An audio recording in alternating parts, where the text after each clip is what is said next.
Chapter 6. The year turned.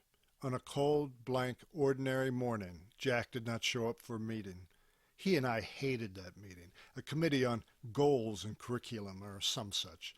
But if you missed, you wound up in the glass office with Principal Pontus, an experience that almost guaranteed attendance.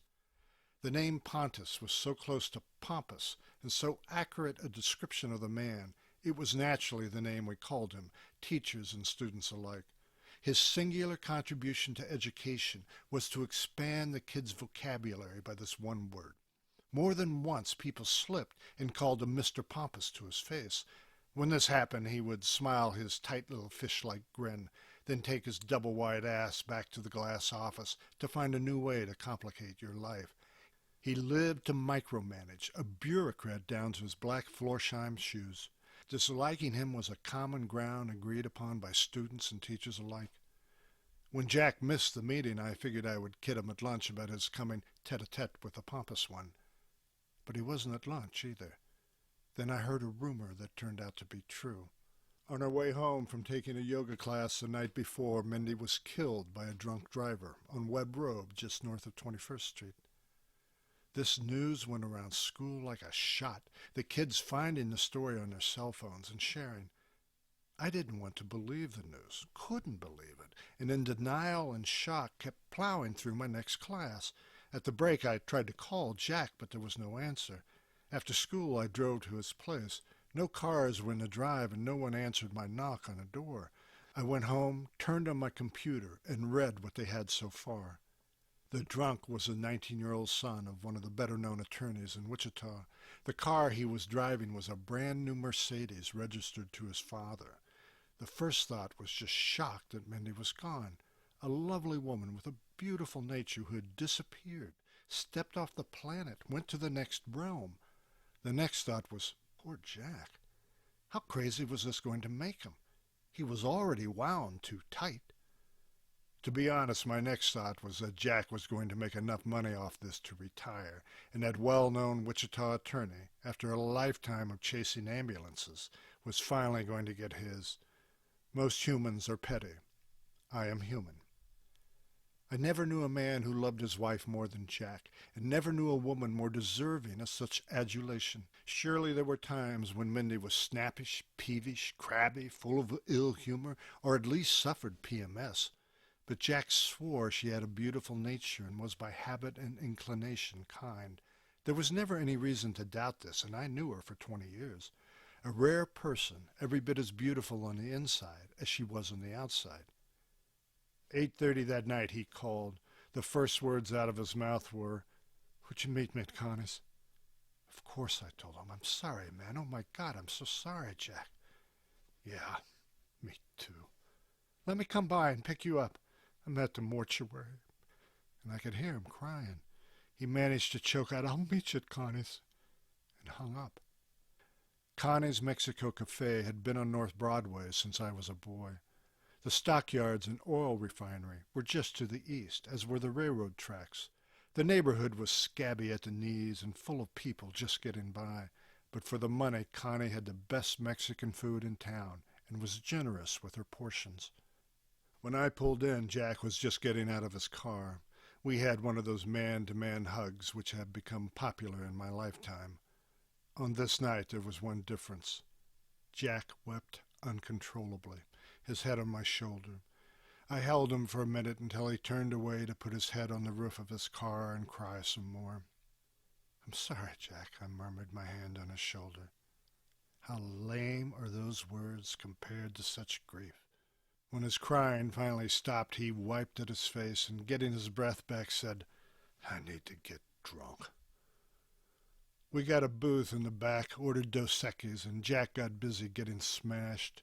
He admitted he had asked me here so I could drive him home, which at least showed some good judgment. I was timing myself to have one beer to every 2 of his, then one to every 3, and finally just one to every 5. But I ended up eating most of the food, not only mine, but his. He pushed his plate across the table and said, "Go ahead, I can't." It made me feel like a pig and more than half disgusted with myself. But I rationalized I was keeping him company. That was the important thing, just being there with him. Tears rolled down his face as he sat there drinking, stunned, still in shock. On his last beer, he whispered something so low I leaned forward and asked him to repeat himself. "Here's one piece of good news in all this." "What's that?" I asked. "This frees me up." "Okay," I said, not understanding his statement. "No, I haven't told you my great idea." "What's your great idea?" "I haven't told anybody," he slurred, staring me right in the eyes, serious, though his eyes were swimming in their sockets. "And if I tell you—" And his voice trailed off. "What?" I prompted. "Well, it's either going to ruin it or you're going to have to come in with me." "Come in on what?" "Okay," he said, and put his elbows on the table. "This is the thing. This is my great idea." He paused for effect and then announced, "We kidnap Kenny Boy Camera." This didn't make any sense. There was a pause before I asked the obvious question. "Why?" "Don't you see? We waterboard the son of a bitch. He spills his guts. He tells us all the embarrassing stuff, all the lies. We film the whole thing and put it on the internet." There was a wolfish smile on Jack's face now as he took another pull on his beer. "Is that not a great idea?" It sounded like pure blabber to me, but the guy had just lost a wife, a woman he really loved, and he had put away a lot of Dos Equis. He was loopy, so I just played along. "Uh-huh. You're not seeing the beauty of it, Ted," he said, seeing right away, even with all that beer, that I didn't. "These fuckers are telling us we can torture now. The country is for torture. The good old U.S. of A. Paragon of virtue. But we got to torture. We even tortured the law so we can make it legal. Their own generals tell them not to torture, that it's counterproductive. But oh no, these guys think they're He-Men. They got to prove how fucking tough they are. So we take one of their own, their biggest loudmouth. We tie him up and pour water down his nose, and he starts to talk, and he tells us all the crap they stuffed under the carpet. And when the shit hits the fan, what are they going to say? That it's not true because poor old Kenny Boy was being tortured? Well, duh, you fucking hypocrites, you get it now." His eyes had gotten big, and bits of spittle had flown across the table and hit me in the glasses. I stared at him like the raving lunatic he was. All I could think to ask was, "You ever talk to Mindy about this?" Mindy loved the idea. Mindy? Sweet Mindy? This I found hard to believe. Not that he told her, but that she thought it was a good idea. She hated these people more than me. She was in favor of it. "Really?" "Well," and here he searched for the right words, trying to back away from the assertion, "it was something we kicked around, okay? As sort of a theoretical thing. Like how I spent my summer vacation in an alternate fantasy life." "Yeah." He failed to catch my humor and kept looking at me in the most earnest way, the way preachers do when they get a sinner down to the wailing rail to commit their life to Christ, that same look of intense pleading and hopeful joy. "You're saying you want to do this as a tribute tour?" With a bottle in hand and his head swaying back and forth, he thought seriously about this for a minute. "No," he said, trying to smother a burp. "If I do it, it's because I'm committed to the idea." "Committed is a good word," I said, thinking committed to an insane asylum was about right, or at the very least committed to a hospital for observation. "Yes, you're right," he said, slamming down his bottle. "We have to be committed to get this done. We'll show them what true patriotism is."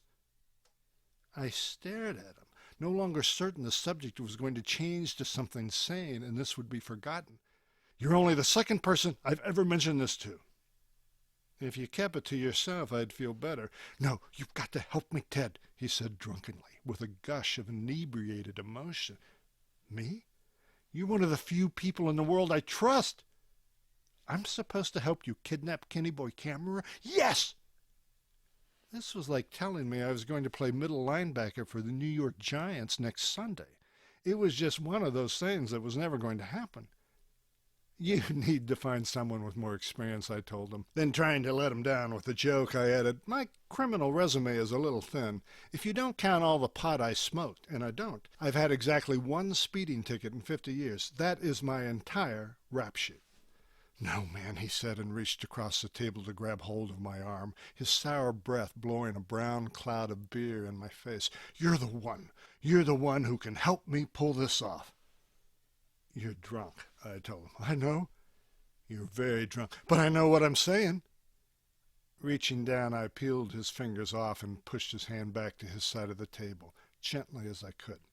Listen, you're my friend, but I don't want to hear about this again. Don't you see the beauty of it? He pleaded. At this point, I had to pause and give him his due. Okay, it's an interesting thought. I'll give you that. It's an interesting idea. It's way more than interesting. Yeah, it's illegal. It's illegal to even talk about it. It's called conspiracy. You've been a lawyer and you know this. I shouldn't even have to tell you this. We'll talk about it just in theory, okay? We're not going to do it. We're just going to kick it around the block. Theoretical exercise? Exactly, like me and Mindy did. Jack, I hate these fuckers so much. I got to talk about this, he hissed at me.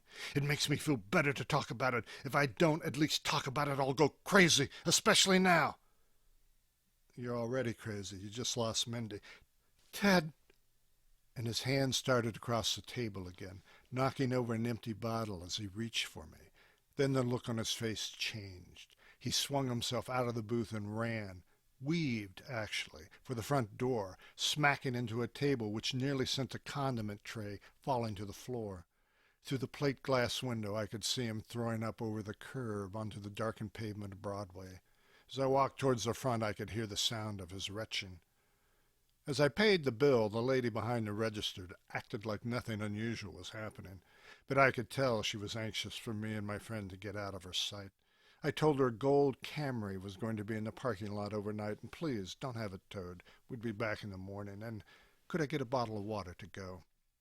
She rang out the sale, keeping her eyes down, the way people do when they don't want to stare at something impolite and disgusting. I left a big tip. When he was empty of the booze and bile, I gave Jack the bottle of water to rinse out his mouth.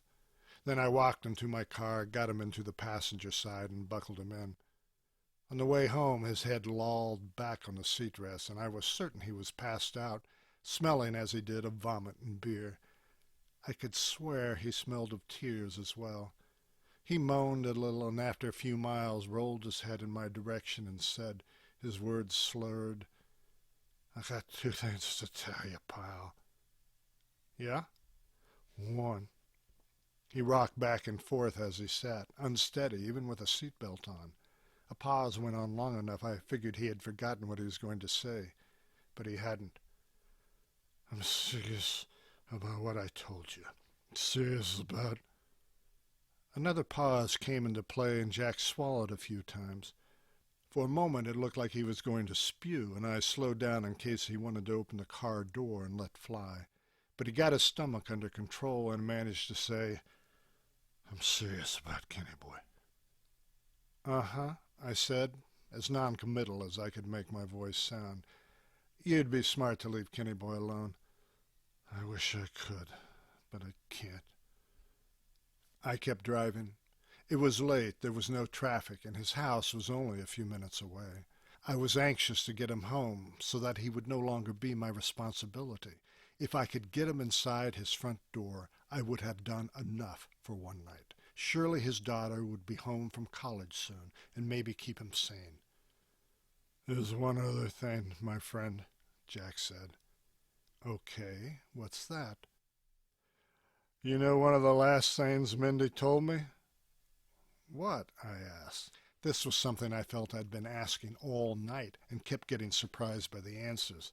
This is one of the last things she told me, man. She told me this last night as we were laying there in bed, the last time we were going to be in bed together, just before we went to sleep.